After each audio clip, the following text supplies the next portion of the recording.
Spanish. Yeah, I was just Spanish is gonna not sexy to you? So Spanish is not sexy to you? Yes, It's thank your- you. I don't know how you said that. I know. It's just like, oh, look at her. Okay, except for Spanish. Okay. Did you call me Armenta? Hmm? This I is should for put you. it there. I think you should just relax. I'll take care of this. I didn't call you, but I want to go. Okay. What time is it? Sounds good. Everything, so it just needs in front of your house later. Oh, that'd be perfect. Okay. Thanks. So you can speak. Well, You know we're in a suit today. no, you know what? I have time in the morning. But I made a mistake for long pants. These are so Romina Arispel Pacheco. She is a Batesy of a sort. She's returning to Bates. Romina was born and raised in Maracay, Venezuela, located on that country's Caribbean coast. She was the first female in her family to graduate from high school, and upon graduating, she became an international exchange student in Naples, Maine. After spending a year at Lake Region High School, she returned to her hometown to attend college, where she majored in public relations and graduated with honors. In 2001, Romina returned to Maine, to Bates, to work as a Spanish teaching assistant. She also worked as a program assistant at the Multicultural Center. After 2 years, she left Bates to work at Smith College in Northampton, Mass. As an assistant resident director. And a year later, she enrolled in the master's program in social justice education at UMass. Completing her master's degree this past May, she entered the doctoral program in educational leadership with a concentration in higher education administration. Her research interests include critical theory, liberation theory, and intergroup dialogues. Whew, I'm out of breath. Somewhere along the way, she found the time to meet and marry tonight's guest speaker, and who she will be introducing tonight. I welcome Romina back to Bates and proudly introduce her to accomplish the pleasant task of introducing her husband to us.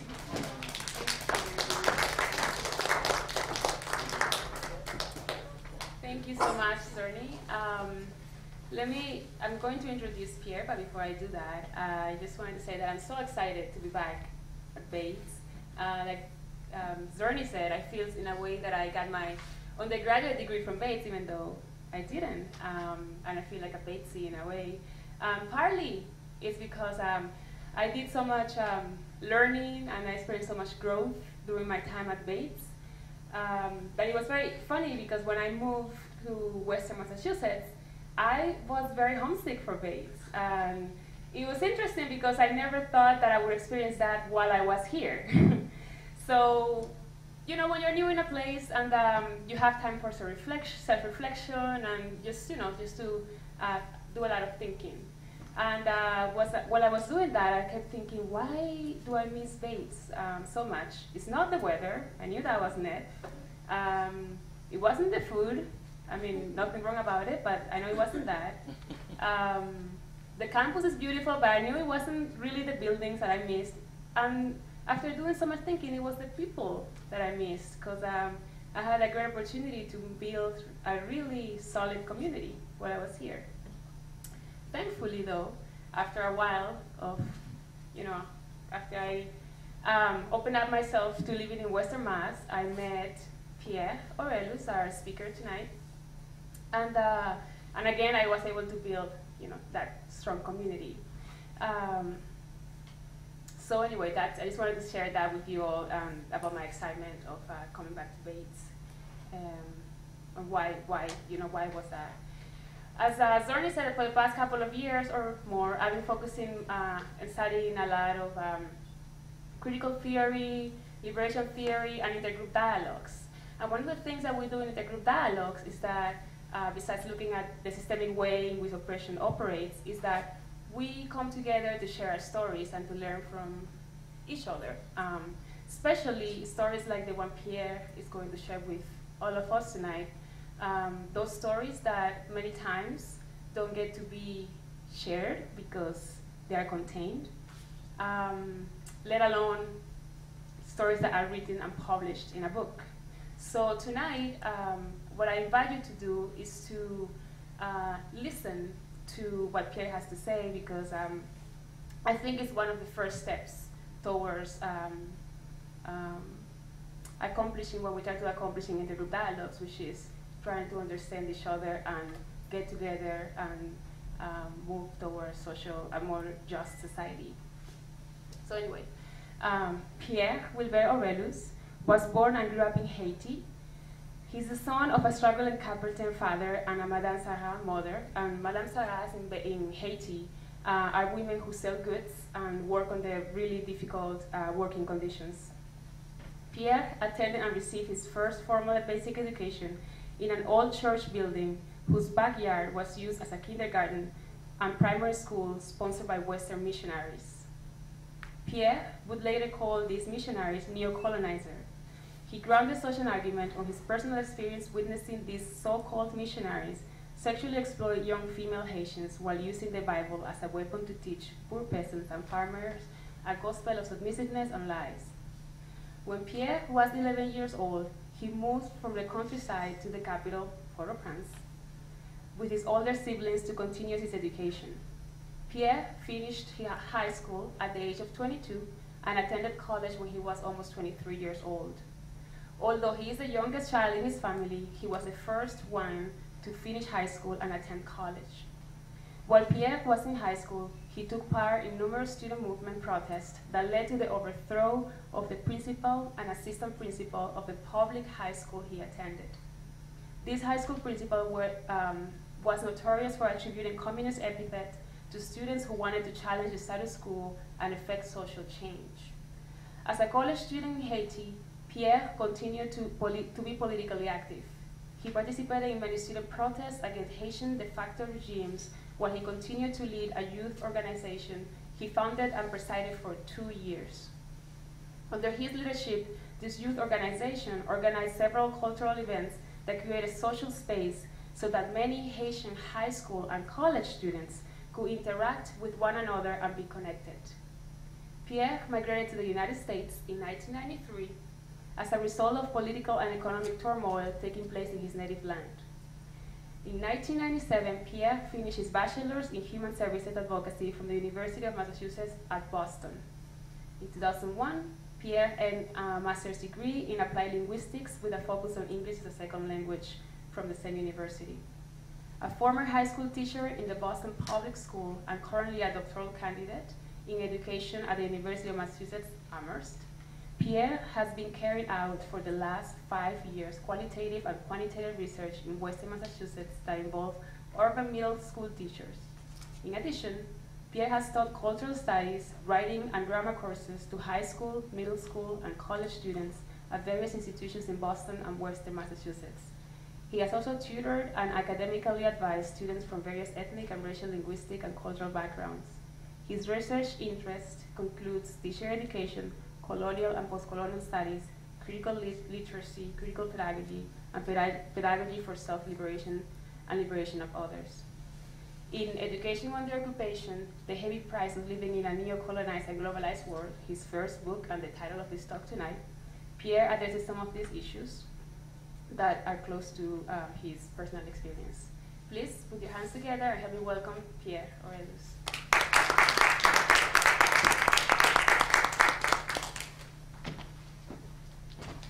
Thank you so much, Romina, for such a generous and wonderful introduction.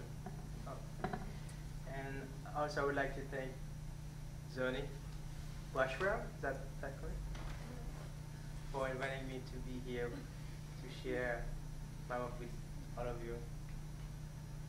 Finally, but not least, I would like to thank Tanya Taylor for helping Zoni organize this event. And of course, I must thank you all for being here, because without you, the room would be empty. I will not have anyone to listen to what I have to say. So thank you so much for being here. Before I share some parts of the book with you, which is the point of my being here tonight, I would like to clarify a couple things. The first thing I would like to clarify is that throughout the book I use phrases such as Western countries, and I also use the word the rest as opposed to the West. So I figured I would explain what I mean by Western countries. So basically when I say the Western countries, I'm referring to countries that were colonized, that are neo-colonized, and even occupied. And by the rest, I'm using it in opposition to the West. So I might be using those words throughout my presentation. So I want to make sure that you understand what I mean by that. And second, in this book I shared some parts of my life because I figured I would add a human face to the book. In other words, I thought it would be important for the reader to have a sense of where I come from in terms of my linguistic, historical, social class backgrounds, and of course educational background, which I'm going to touch upon. So you will hear a lot of personal stories or narratives, which I of course contextualize politically and culturally. And writing this book, I had no idea where it would take me, but it's my hope that my voice throughout the book will join the voices that have been fighting for social, economic, political, educational, and sexual justice. In the first chapter of the book, I used a poem that I wrote about a year ago as a preamble. In the poem, I raise issues that do not get discussed in classrooms, and nor do they get to discuss in the mainstream media. Some of the issues that I addressed might resonate with some of you tonight, hopefully with all of you.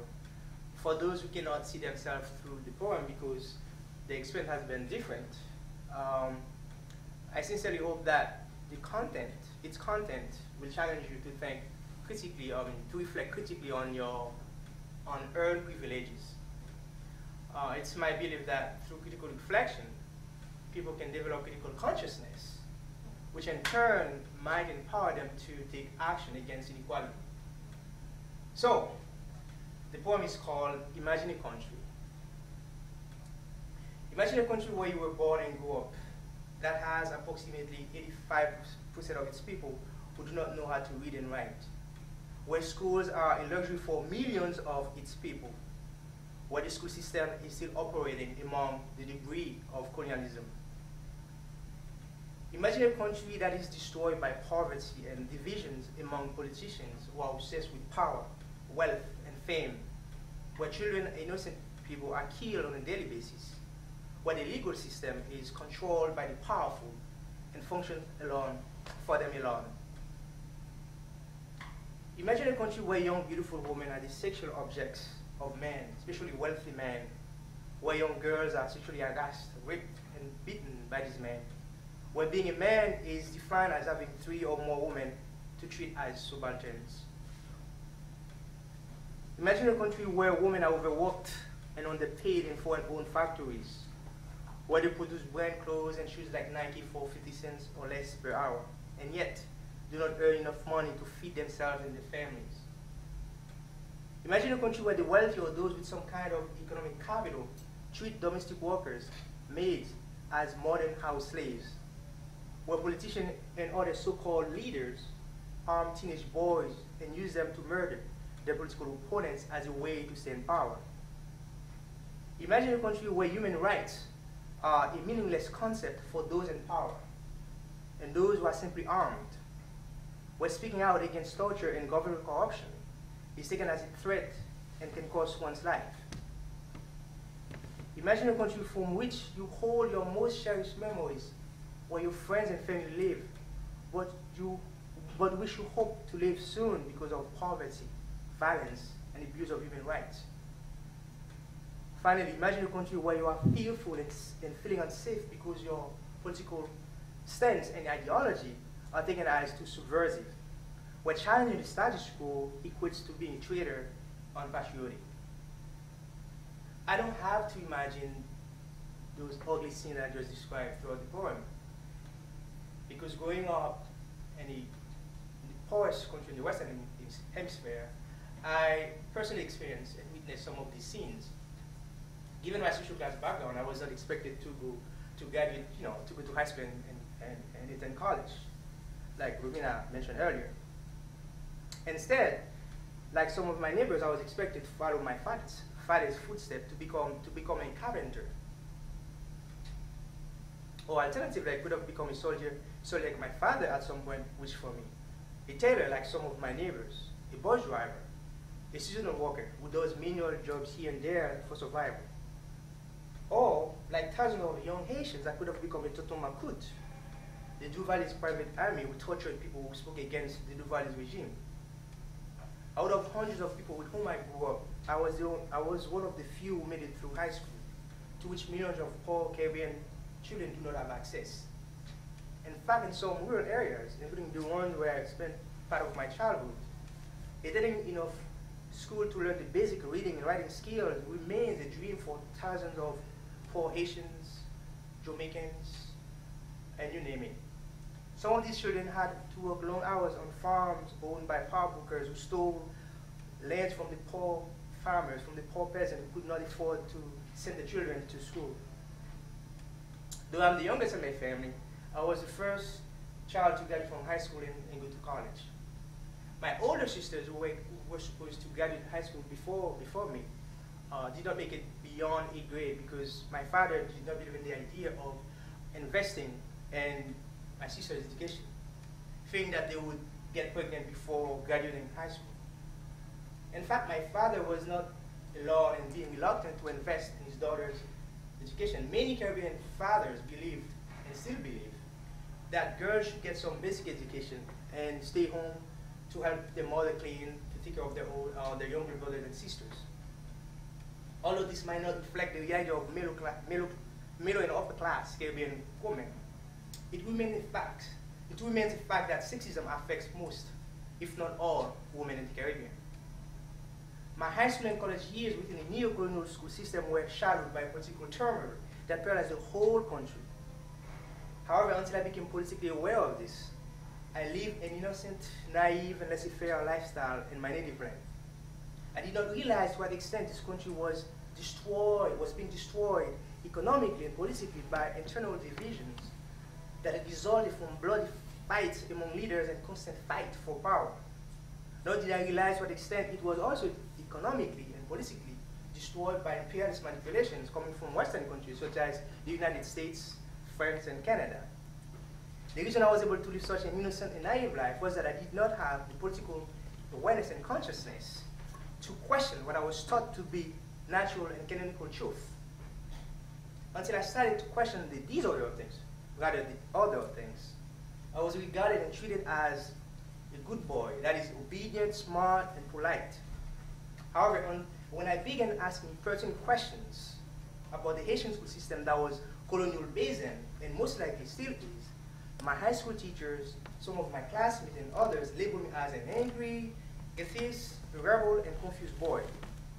In school, my classmates and I were not expected to ask too many independent-minded questions that would oblige our teachers to tell us the truth, or challenge them to help us answer the following questions. Why do students living in formerly colonized countries have to use textbooks and so-called colonial masterpieces, whose content is culturally and historically alienating to them? Why are French and English the primary languages of instruction in school rather than the local dialect or Creole, the native language of many Caribbean students in Guadeloupe, Haiti, and some other countries? Why are some professors who always speak French and standard English in class are considered smart, sharp, and stylish, whereas those who dare use Creole or the local dialect as a language of instruction are considered less intelligent by student colleagues and by the administrator of the school?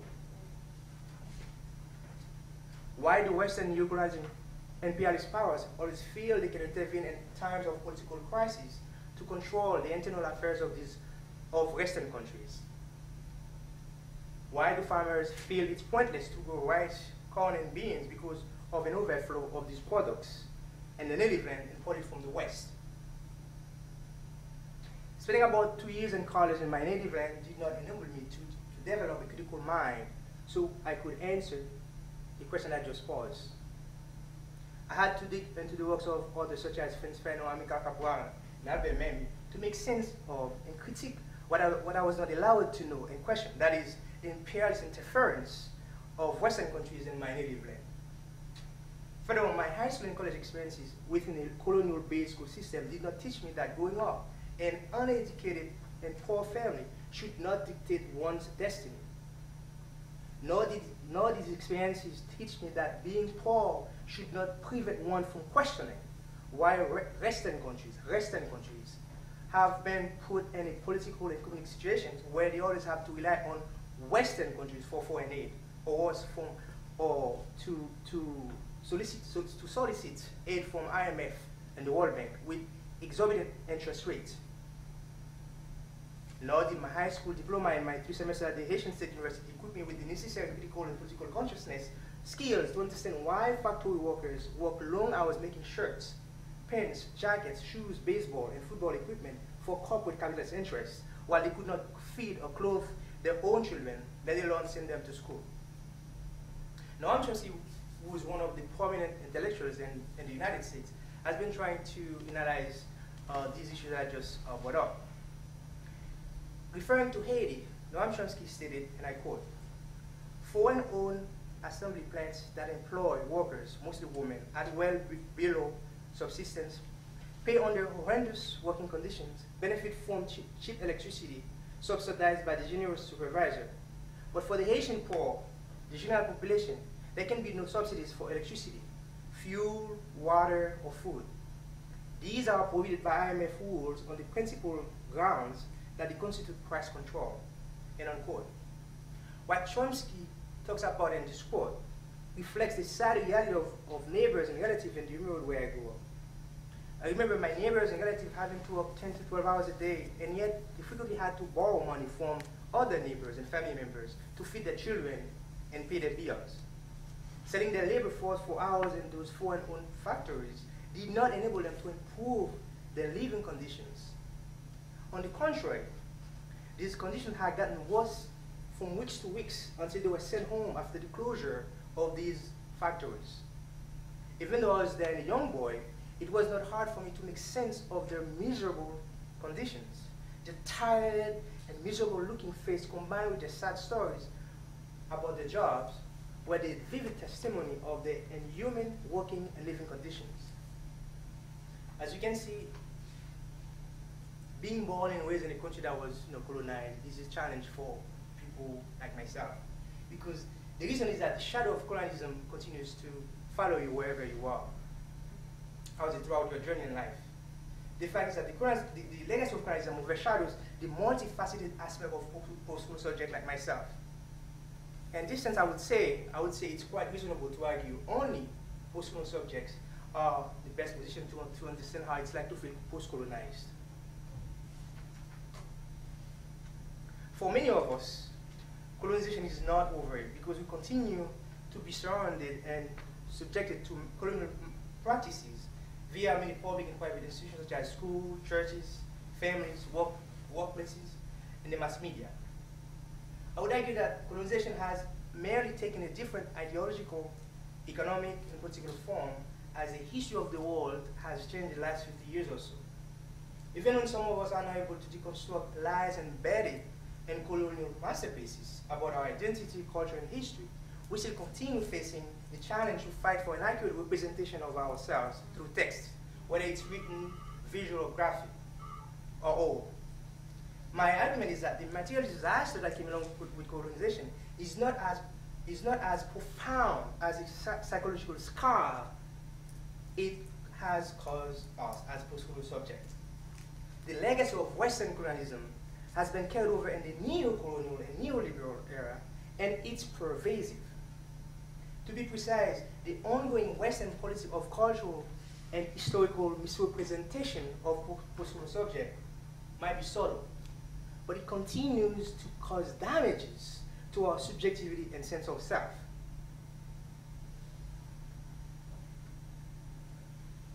Now, returning to the negative effect that colonialism has had on countries that were colonized, or to be precise, on the school system of countries that were colonized, I would argue that it might not be as pervasive as it was when doing colonization, but it's still happening. During colonization, school, of course, was used as one of the major instruments to maintain the colonial power. In his seminal book, How Europe Underdeveloped Africa, Walter Watney explained how that was made possible. According to Watney, having control over the school system was one of the most effective strategies European colonialists used to domesticate the mind of the colonized Africans in order to perpetuate the practices of exploitation and subordination. To achieve this goal, they hired colonial servant teachers to miseducate African students in kindergarten and primary schools. Through this domesticating form of education, African students were taught, African students, of course, Caribbean students as well, were taught to simply become ignorant of their own history and geography, which these colonial servant school teachers never taught in depth in class. As early as kindergarten, they knew more about Napoleon Bonaparte, who established slavery in Guadeloupe and attempted unsuccessfully to do the same in Haiti. Moreover, in this colonial school, this colonial-based school, African students were taught to value the culture and the language of the oppressor, but not theirs. In this sense, Walter Watney argued, and I quote, schools of kindergarten and primary level for Africans and Portuguese colony were nothing but agencies for the spread of the Portuguese language. Most schools were controlled by the Catholic Church as a reflection of the unity of church and state in fascist Portugal. And the little-known Spanish colony of Guinea-Bissau, the small amount of education given to Africans were based on eliminating the use of local languages by the pupils and on instilling in their hearts the holy fear, and unquote. As one can infer from Watney's argument, the ideological agenda of the colonial school system was to ensure that the colonized did not have access to a sound understanding of their history and culture, which would have empowered them to revolt against their inhuman condition. Quite to the contrary, the colonized Africans were forced to learn the language of the colonizers for cultural assimilation and ideological brainwashing purposes. In other words, the colonized were compelled to gain certain level of French, Portuguese, Spanish, and English languages and culture so they could quickly assimilate into the European culture.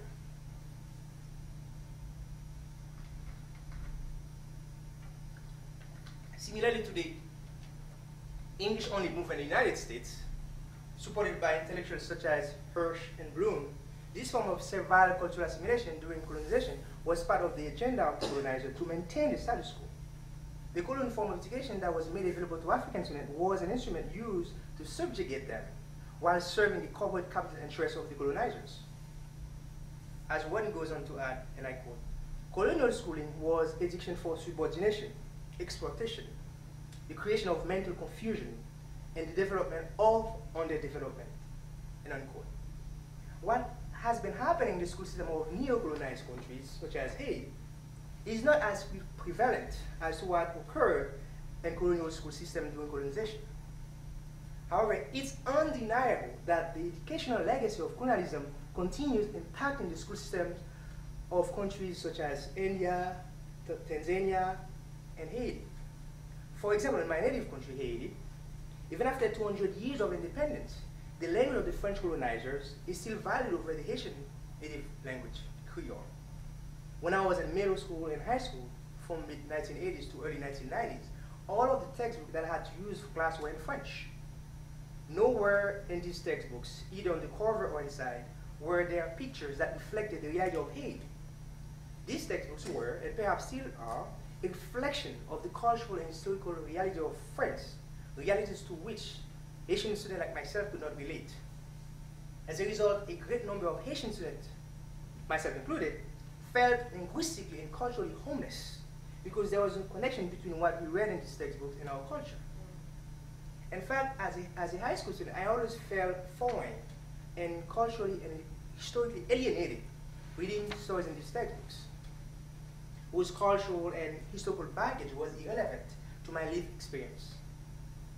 This is well captured by Kent, who eloquently argues, and I quote, when students see neither themselves nor their histories reflected in their education, this engagement understandably follows, and unquote. Like him argues, not being able to see myself culturally and historically through school material that I was required to use in school led me to resist what I was learning. This, for example, led me to question my math teacher's attitude towards the French language and culture. This teacher in particular always took pride in recounting how well French educators trained them to become a math teacher. At no time did he ever use in class a single word of Creole, the language I knew best as a working class boy. Instead, he seemed to take pride in using French as a language of instruction. Moreover, throughout my high school experience in Haiti, I was never encouraged by my teachers to challenge and deconstruct the hidden ideology embedded in French textbooks that I was required to use in class. On the contrary, what I witnessed in personal experience was that teachers were not only complacent about teaching French literature and history, but they also took pride in repeating like parrots to students their prefabricated knowledge about these subjects.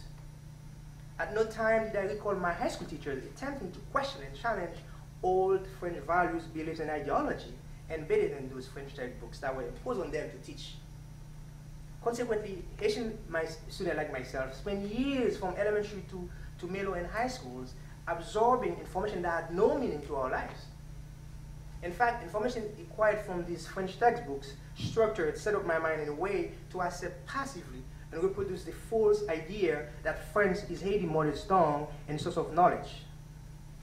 After years of miseducation, after years of indoctrination, I became a docile reproducer of French values, beliefs, and cultural norms. For instance, until I developed critical consciousness, I used to believe that the French language and literature were better than Haitian Creole and Haitian language and literature. As a result, through social interaction, I would use French to impress my classmates, especially like girls, high school girls. I would use French to impress them because I knew that's what they wanted to hear. Not Creole, but French. But what I was not aware then was that, as Wayne notes, and I quote, the use of the foreign language as a medium of education makes a child foreign within his or her culture and environment. This creates a colonial alienation. What is worse, the neo-colonized subject is made to see the world and where he or she stands in it as seen and redefined by or reflected in the culture of the language of imposition. This is made worse when the neo-colonized subject is exposed to images of his or her own world mirrored in the written language of his or her colonizer, where the native's language, cultures, history, or people are associated with low status, slow intelligence, and barbarism, end unquote. Wayne's remark speaks directly to my schooling experience in Haiti. Reflecting on that experience, I have come to understand that teachers and students who lack historical and cultural consciousness sometimes let themselves get trapped in the linguistic oppression of the colonizers, who always expect the colonized to speak the colonial language at the expense of their own. This sad experience that I had growing up in Haiti throughout my elementary, high school, and college years, more importantly, helped me better understand that the school system of a country constitutes its ideological apparatus. Therefore, if any radical social, cultural, and political changes are to occur, it must begin in the school system that has been historically used to maintain or challenge the status quo. It goes without saying that the school system can be a dangerous institution that reproduces the dominant ideology. It can also be a site of struggle where ideological and political fights for a just and democratic society can take place. Which leads me to education under occupation. As a teacher, as someone who was born and raised in a country that was colonized by France for over a year and occupied by the United States for almost 20 years, from 1915 to 1934, I've always been interested in establishing, or exploring rather, the correlation between education and occupation. To my knowledge, not many studies have carefully looked at how Western occupation of countries or Western countries has impacted the school system of these countries. Of course, they have critical theorists. They have tried to explore the social, economic, and political effects of occupation, but they never really took into account how occupation can impact negatively the school system of countries that are being occupied. So, and critically reflecting on the dialectical relation between occupation and education, several questions have crossed my mind, and I would like to share some of them with you. The first question that crossed my mind as I was reading as I was writing this chapter is, how can learning take place when one has to worry about one's safety and move from one region to another in order to avoid bombs being dropped on one's house and one's head? How can learning take place when these bombs destroy schools and other institutions? How can one learn when one is constantly running away from bloodshed and terror? Can learning be possible when one doesn't know if one will wake up alive the next day? Does it make any sense to talk about learning when one is facing hunger and starvation and occupied lands? In short, is it conceivable to talk about education under occupation? Before I try to explore these questions or to shed some light on them, I would like to attempt to attribute a definition to occupation. In my view, occupation can be defined as the physical, military, and ideological settlements of a powerful country or a group of people in a foreign land which they forcibly invade and thereafter occupy as if it's their own territory.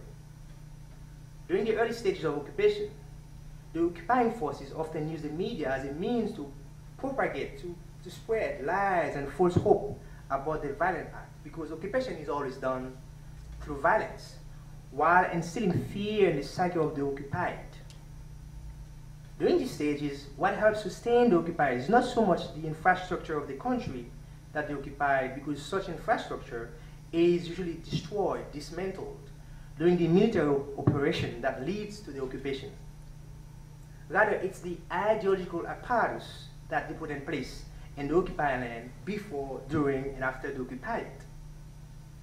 The ideological apparatus or machine is made of some segments in the army, agents of secret information like the CIA, the church, and of course the mass media.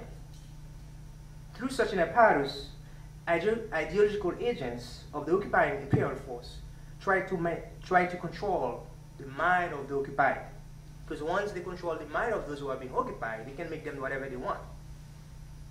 In most cases, if not all, occupation of a foreign land is motivated by economic, political, and geo-territorial strategic interests of the powerful country that occupies it. However, these interests are always concealed by the occupying country, which often uses alibis or excuses of all sorts to justify its violent actions.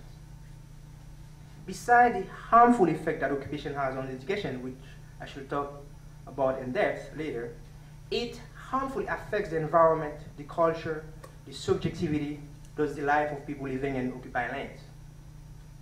By the environment, I'm not only referring to the trees that are destroyed, the animals and the insects that are killed or are fearful of being killed, but also to the water and air that are often contaminated as a result of the massive cluster bombs that are used during the occupation period. The debris of these bombs are often left abandoned on the ground and become as harmful as the bombs themselves. Consequently, innocent, uninformed children who after the occupation continue to play on such grounds as they have before the occupation run the grievous risk of being infected by this debris and dying from them.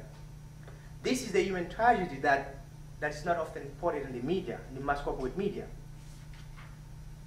Now, to return to the cultural invasion of the act of the occupying forces that the occupier always face during occupation, I would argue that it could be quite a challenge to counterattack such an invasion.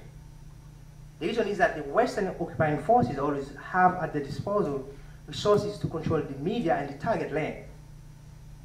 Consequently, despite the resistance of the occupied people to Western culture, such a culture eventually gets to invade the cultural and territorial space through institutional apparatus such as schools and medium of communication such as the media. The media in particular is a tool by which occupying forces gain the consent of both their own people and those in the occupied lands, and which allows them to implement the politics of deceit, lies, and exploitation abroad.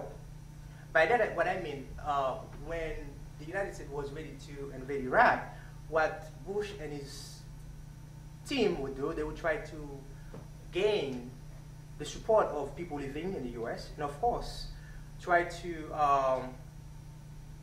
convince Iraqi people that it would be the best thing to do. In other words, the occupation would be in their best interest. It turns out that's not the case.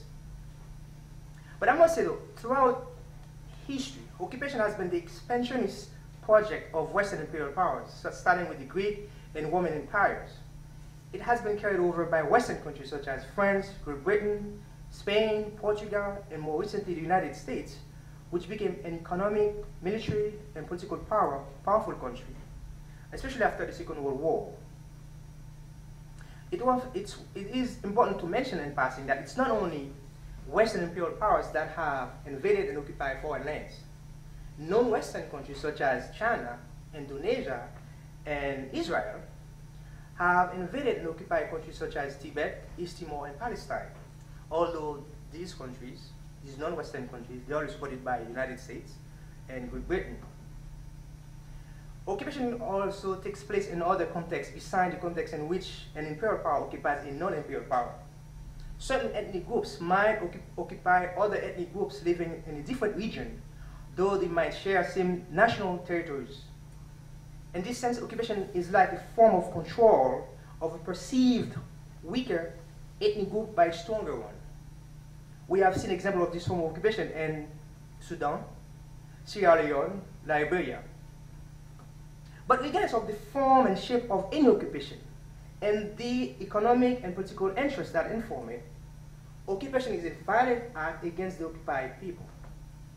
Such a violent act, besides its devastating cultural, socio-economic, and political effects, often, if not always, causes a deep psychological wound to the occupied people, and of course affects tremendously the school system of those countries that are being occupied.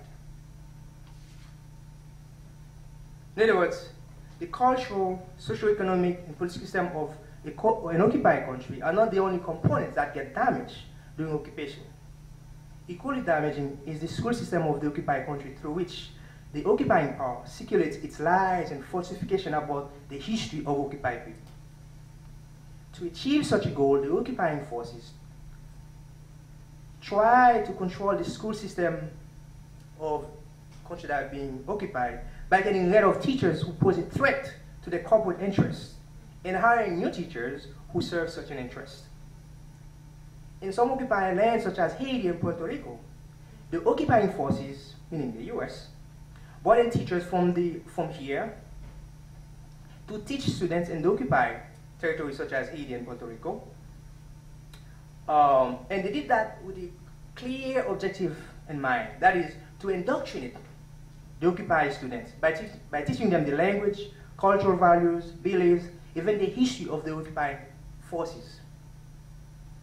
In other words, the conquering countries ensure that they have the teachers invade the school system of the conquered lands, because part of the agenda is to civilize the conquered people by inculcating in the mind Western values, culture, and language that the conquering forces believe are superior to those of the occupied people. But I wonder how an occupying force can civilize an occupied people through occupation, which is nothing else but a violent action against those that are being occupied.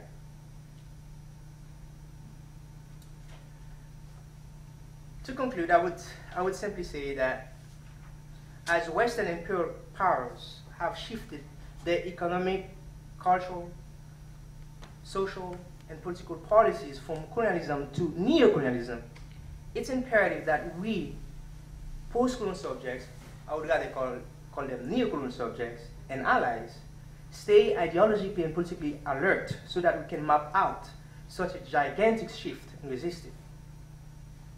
Equally important, we ought to stay politically engaged with the world and act upon it. By that I mean we ought to take part in any grassroots movement aiming to fight against Western neocolonial and neoliberal agenda, an agenda that is intended to exploit and dehumanize farmers and factory workers in the so-called Third World. The struggle against the Western neocolonial and neoliberal agenda is a human struggle that every concerned citizen who is fighting for social and economic justice should be engaged in. In other words, this is not a struggle that only concerns or should only concern marginalized neocolonial subjects in Haiti or in India or wherever else there is oppression and domination. But it's a struggle that should concern all of us. I will stop there for Q&A.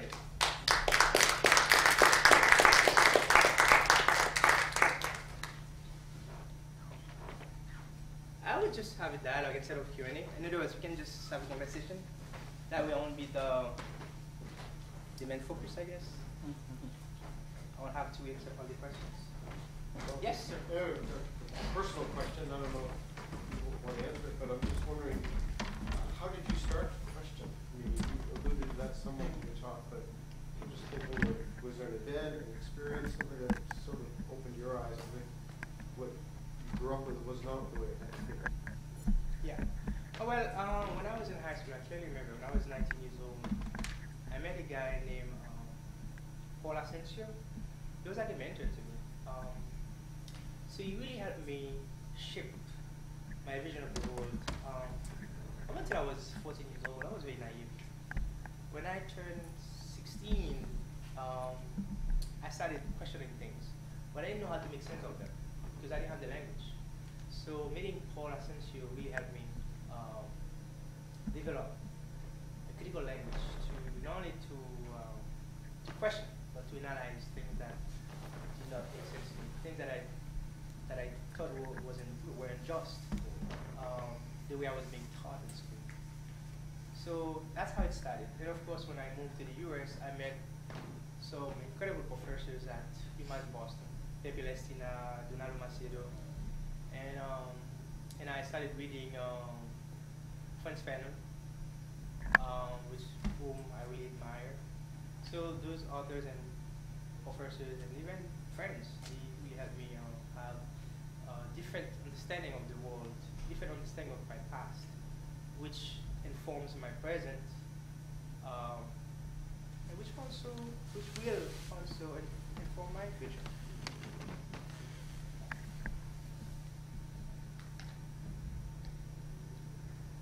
Silence. I think you need time to digest. Okay, so Pierre, where do we go from here? You know, I'm really excited. I'm really anxious and sort of my interest is how do we sort of begin to teach others to be able to see beyond the veil, like you were able to do, right? Mm-hmm. So how might you be able to go back to Haiti? Or how might you be able to teach people to go back to Haiti and teach, to transgress? Are you with me? Right. Because, you know, so it's an ongoing, and I'm really interested in that kind of question, so. You know. Well, my proposal would be, if I were to go back to teach in Haiti, I would have to decolonize or de-westernize the way I think, my language, because things have changed in Haiti. Right, it's not the same Haiti that I knew 10 years ago. So if I were to go back there, I would have to take into consideration the context in which I'm going to be teaching. I cannot just assume that I would be fine because I'm Haitian. Right, but So the colonial question is still there, absolutely. right? It Absolutely. is still there. But I'm interested in, so we know that there may be some contemporary issues that may emerge. And, Right. but what are ways in which we can, I mean, if you were to have that opportunity to go back? It's by helping the youth to develop critical consciousness so that they can make sense of what they are experiencing on a daily basis. Now, how do you help them develop that critical consciousness is a challenge. What I would do if I were a teacher in Haiti now, I would try to incorporate all the text, because the texts that we've been using in Haiti are old. They texts that my great grandparents may have used during their lifetime. So I would try to somewhat. I'm not gonna say modernize. I don't like the word modernize. I would change the curriculum. Yeah. I would change it. I would make it more meaningful to their life, to their own life. I would incorporate their voices, their stories, their own stories. Not the stories that I learned about Napoleon Bonaparte, Leclerc. I would create space in the classroom so that they can bring in their own stories, so that I can learn from them. Because you cannot teach your student if you don't really allow them to voice whatever is inside, whatever whatever they had before they even came to your classrooms. So they're creating space for them so they can participate, so they can share their life experience is important. Also, making them feel that their stories are important or are as important as your story as a teacher would make a difference. Earlier we were talking about this question of occupation and colonization, but I mentioned that there was a difference in occupying and colonizing.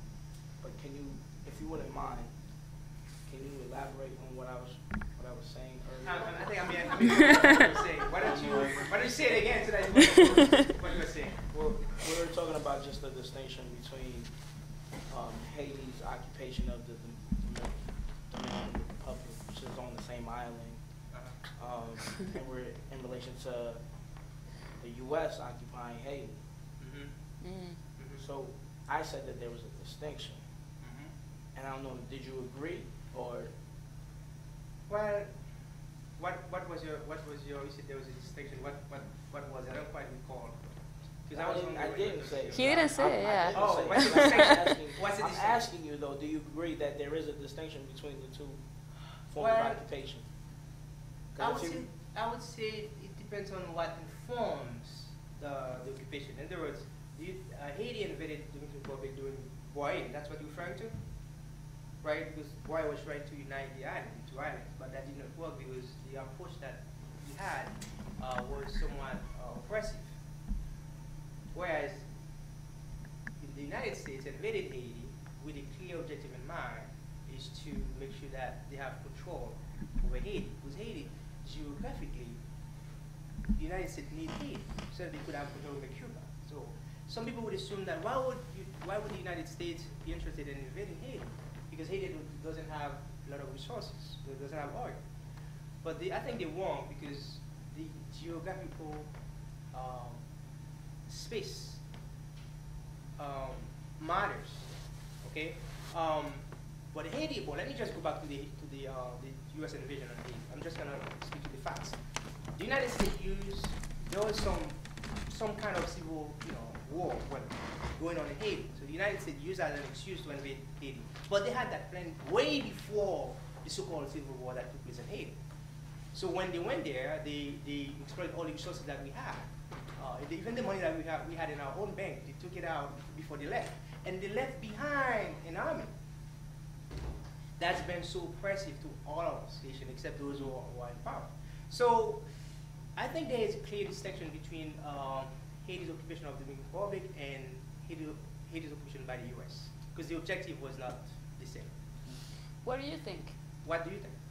I mean, I Oh, agree he just because my understanding of it was when Haiti occupied the Dominican Republic, at least as part of the island, was in order to ensure that they remained free. It wasn't. I'm not sure about the whole bringing the island together, but my understanding is that they just wanted to make sure that they stayed free, and so, in doing so, they had to occupy that line so the Spaniards couldn't come back in and create. It couldn't continue to colonize that side of that island, which would allow the French to also come in and then recolonize Haiti. And so that's the only clear distinction. I mean, only distinction that I was talking about well, in terms of Right. Haiti occupying that side of the island, Right. and you basically outlined what I was talking about with Right. the American occupation, because there was ulterior motives, Right. Right. as opposed to freedom. Uh-huh. There was freedom, and then there's we're gonna use you as a means to get at you. Right. Right. Or- I think we need to be careful with the notion of freedom. I don't think why occupied the Dominican Republic because he wanted Dominicans to be free. I didn't say that. I was talking about Haitians. I was talking about Haiti. Okay. They wanted the Haitians to ensure that the Haitians would Remain continue free. to stay free. Oh, to Gotcha. say okay. Sorry, I thought you meant to refer to the government. Because I was gonna say the simple propaganda that's been spreading around. Gonna set you free. But turns out it's not to set people free. It's to serve their own interests. But That's what the Haiti, U.S. has been but saying. didn't Haiti help the Dominican Republic obtain their freedom though from the Spanish occupants? Well, I mean, it depends what you mean by help. In what way? Kick out Spanish occupants, like their dictatorship, like they no longer had control over the people of the. But eventually, what was the end result? That's the question. The end result was that they wanted that occupancy back. You know, but Haiti had to occupy that portion of the land, and so that they ensure that they didn't come back. Well, that's the argument that boy set forth, but that wasn't really the truth behind it was not to kick out the Spaniards out of part of the island. So, like, what was the truth behind it? I think it was his expansionist vision of the island that led him to occupy, to intervene the other part of the island. It wasn't so much about kicking out the Spaniards. So I know for sure that was not the purpose. It was to take over the whole island. That was the purpose. Now, to what end? I'm not sure. I would have to call Boy here and ask him what was the reason. I mean, there are different arguments about this. There is no consensus on anything. But great question.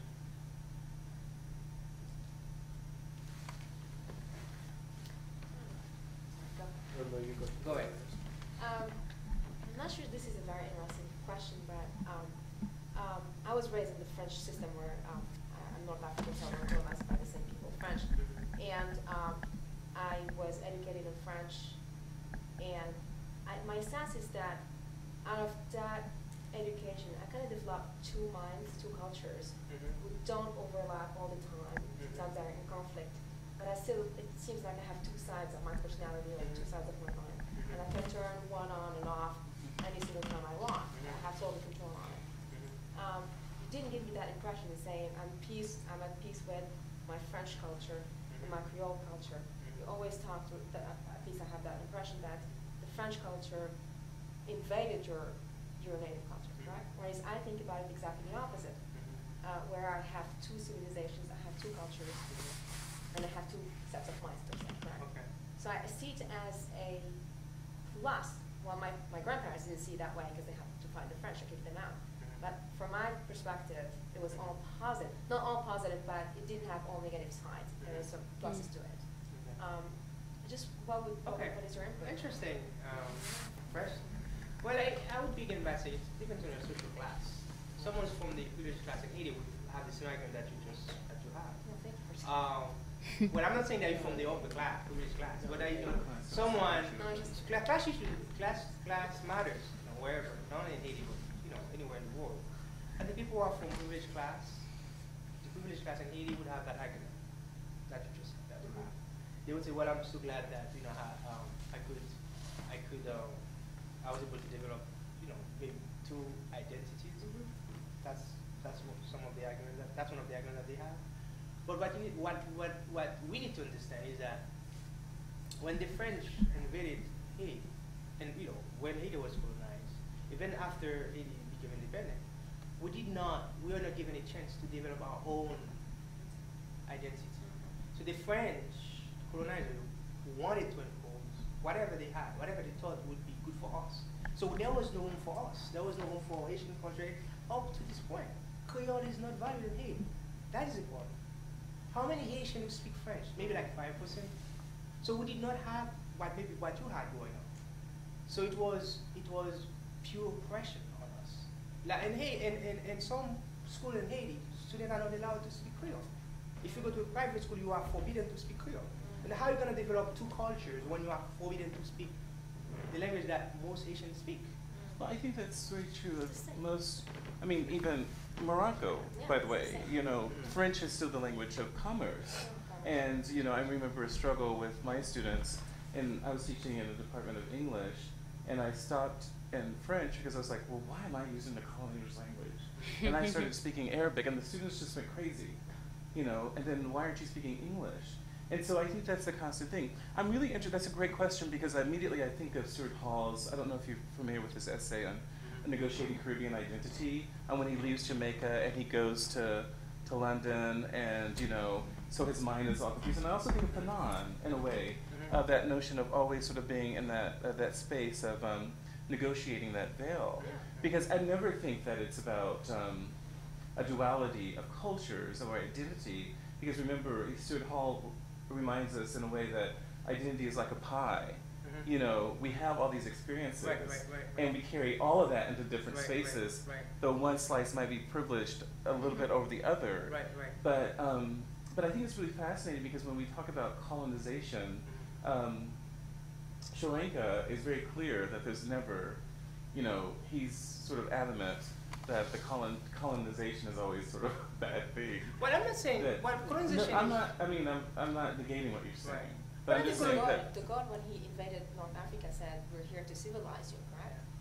And you get to see that. For example, my father was not from a privileged class, and he speaks perfect French.